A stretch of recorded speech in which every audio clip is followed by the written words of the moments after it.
At the end of Volume 1 of Run Wild, we are left with a cliffhanger after Jiang Cheng drunkenly kisses Gufei on the cheek. The boys are steadily closing the distance between them, but they find themselves curious on what exactly it is that they are to each other. They go from hating each other to now being teammates on their class basketball team, kind of being friends, and then what? Volume 2 of Run Wild picks up right where we left off, with Jiang Cheng and Gufei both grappling with the kiss. They are starting to get to know each other, but are also feeling guarded in revealing who they really are. Volume 2 feels like peeling the layers of an onion page by page, getting to the core of the story between Jiang Cheng and Gufei. Two boys with a lot of pain coming together to find love and friendship. Welcome back to the Wonder of Anime. I'm Lisa, and you are watching another installment of Danmei Fridays. I am so excited to get into this week's book, which is Volume 2 of Run Wild. You guys know Volume 1 came out in February, and I have been foaming at the mouth waiting for Volume 2. Now, I've mentioned this before, and I'll mention this again. I have read the manhwa, and it is surpassed the events in Volume 1 and Volume 2.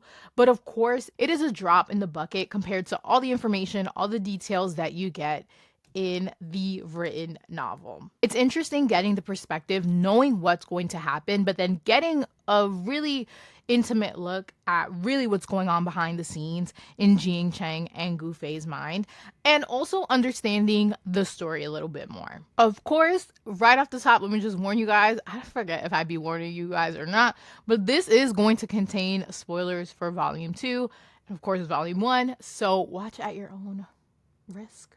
One of the big things that I finally understood in reading Volume 2 was the classroom basketball games that the school is having against other classes.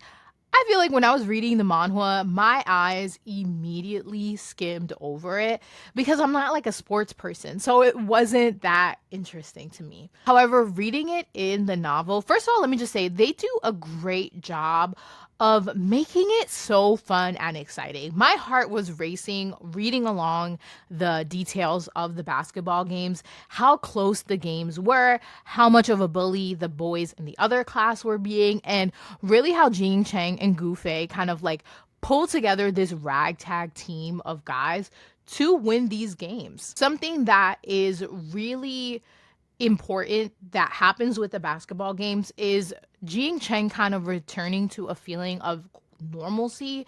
And by that, he means acting like his old self, how he was acting at his old school with his old friends before any of the situation with his birth father. The basketball games are also important because he goes from being an outsider in the class who everyone kind of thinks is a little bit stuck up, he is really smart, to being someone that the class as a whole, even everybody who's not playing the game, is relying on him. They're trusting his basketball knowledge and his decision making.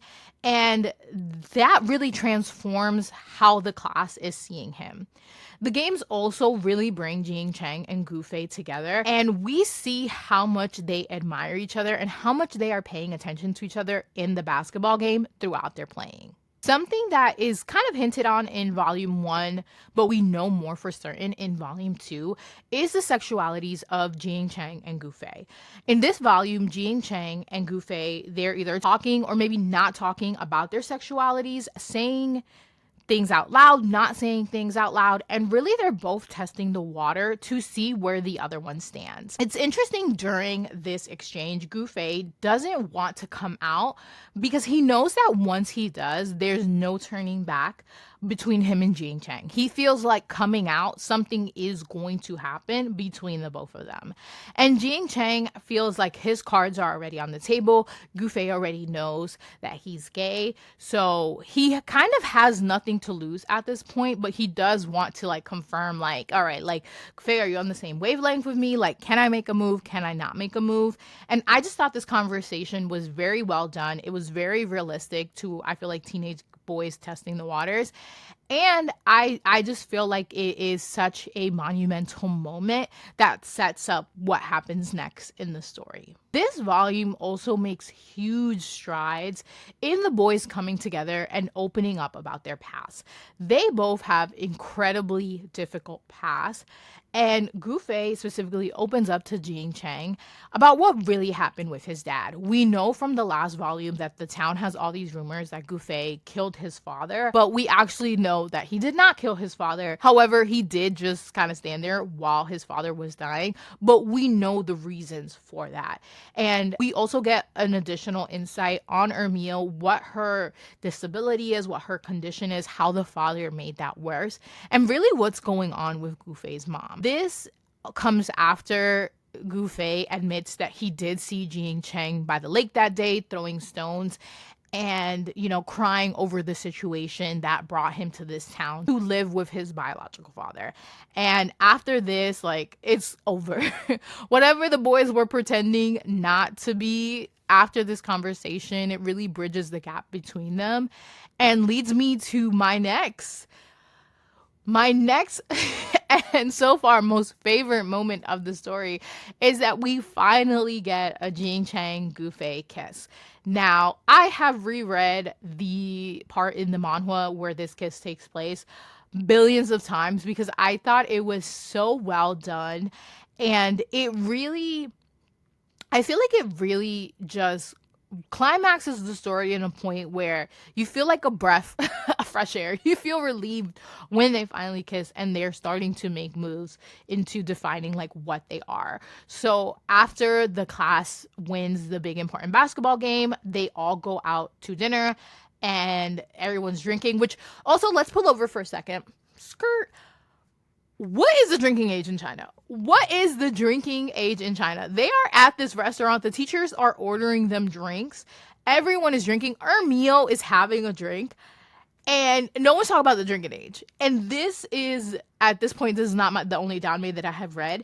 And drinking under the age of 18 is coming up a lot. So what is the drinking age? Someone let me know, because I'm at the Google it after this, because I was like, girl, they got Ermil drinking at this restaurant. Where's CPS? Why is Ermil drinking a beer?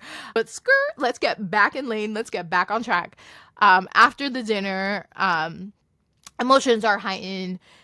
Jiang Cheng had a stressful text exchange with his adoptive mother, and he and Gufei go out to the steel mill. They're hanging out in the little condo apartment thing by themselves.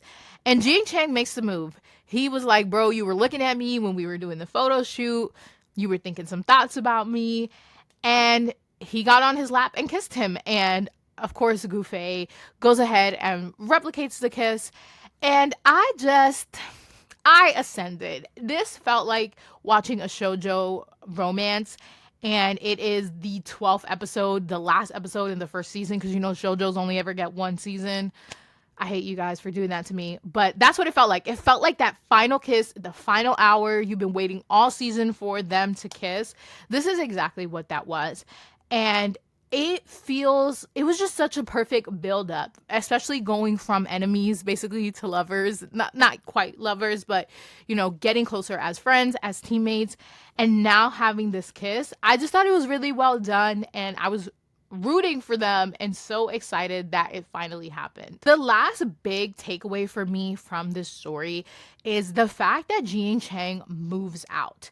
And I think that is a real turning point in the story, because he is at such odds with his biological father. His biological is a deadbeat drunk who really embarrasses Jiang Cheng and also makes him question a lot about himself and his identity in the sense of who he is in this world. And can he work hard enough to escape biological ties? In a sense, he questions will I not be anything because my dad is this drunk loser, essentially? I can't let that determine my life. So him taking the steps to move out really signifies Jiang Cheng breaking free from this I don't want to say prison, but emotional cage in a sense that he has been trapped in since he got to this town. And I love the circumstances that have led to him being able to like afford an apartment by himself. He's now getting money doing the modeling gig with Gouffet. And I'm just hopeful, he's able to just keep living out on his own because we're going to see his life steadily improve because of this.